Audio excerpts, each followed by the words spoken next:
All right.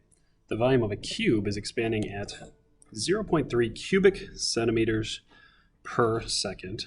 If the length of a side of the cube is 2 centimeters at that instant, then the surface area of the cube is expanding at what rate? So we got a nice little related rates problem going on here.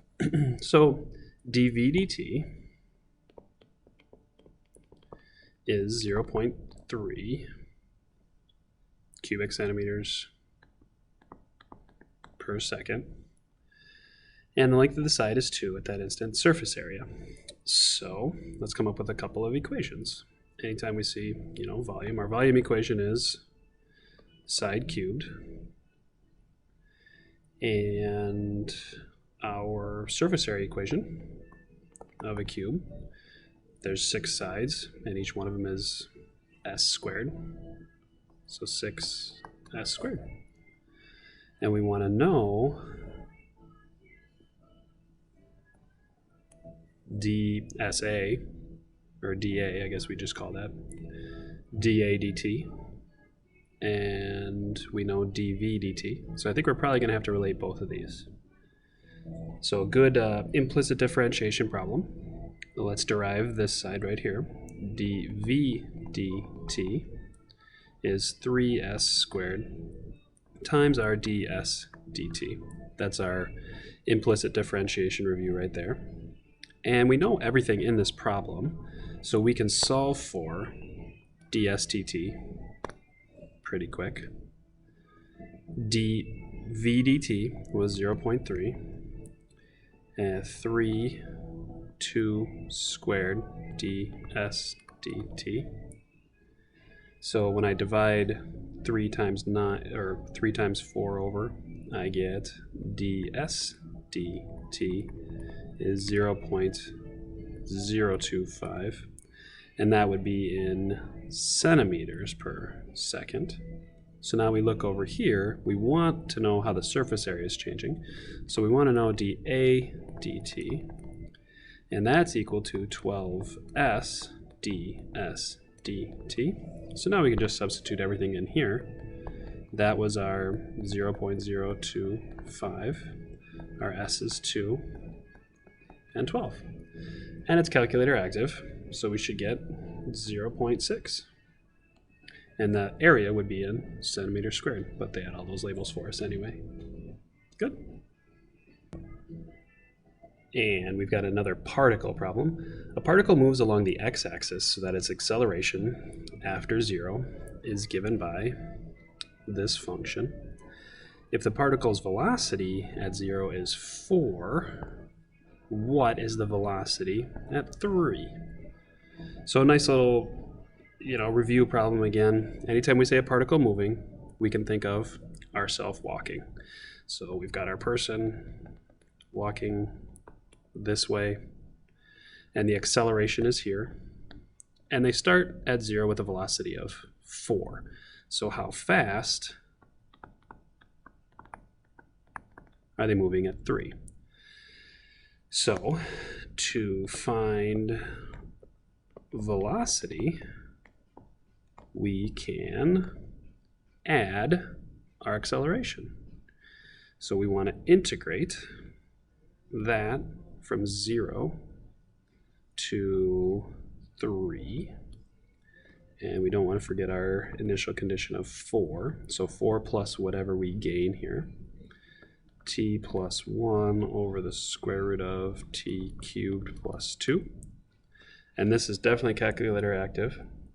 Plug it into our calculator, I think we get 4 plus 2.903, which would get my velocity at 6.903.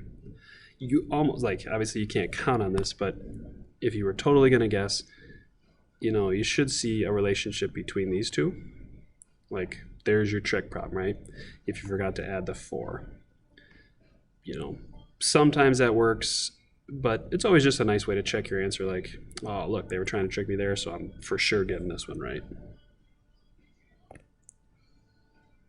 All right, we've got a twice differentiable function whose first and second derivatives are continuous as well. Selected values of f prime are given in the table above. which must be true for the following. All right, well, I mean, anytime I'm given a table, it's probably not bad practice to sketch in a graph. If I sketch that graph in, when x is -3, the derivative is 1. When x is 0, the derivative is 3. When x is 2, the derivative is 2.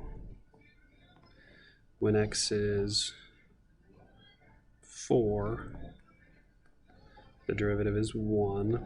And when x is 6, the derivative is 4 again.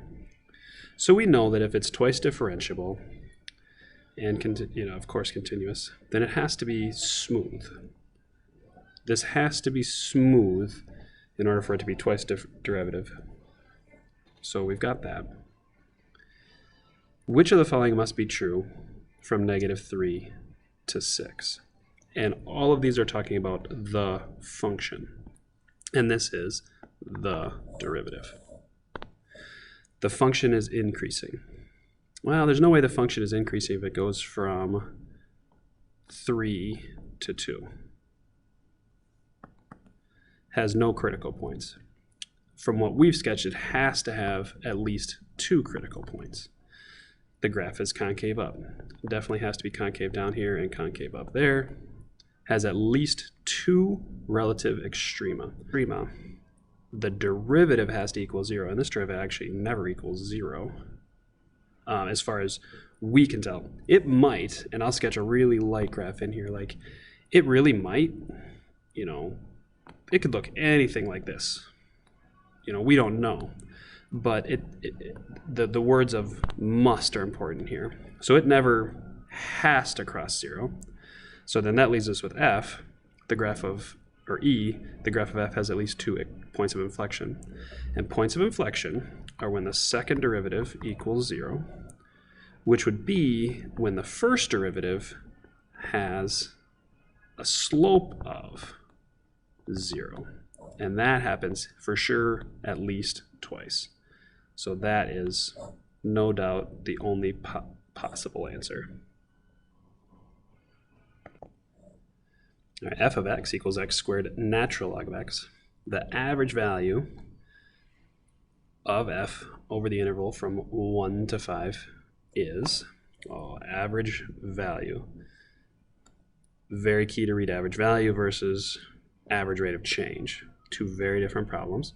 So average value is just the area of the function divided by how far.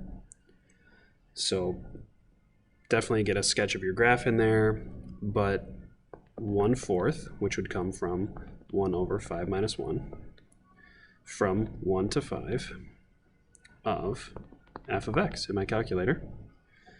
And I think I get 53 point something divided by 4. There it is. Average value. Love seeing those problems. You've got all that move with the calculator. Cool. I love when they throw these guys on here every once in a while on a multiple choice. The region bounded by the curve defined by 2 sine x and the x-axis from 0 to pi over 2 is rotated about the line y equals -4. The volume is, all right, so let's get that sketch in there. 0 to pi over 2, that's going to give me, sine's going to go basically up to there. And the area is rotated about the line y equals -4. So we're going to have, I would say, a washer. We're going to take this outer bound minus the inner bound. So let's set it up. Pi r squared, let's write that, minus pi r squared from 0 to pi over 2. And big R is our function plus 4. So let's take a look at what that looks like.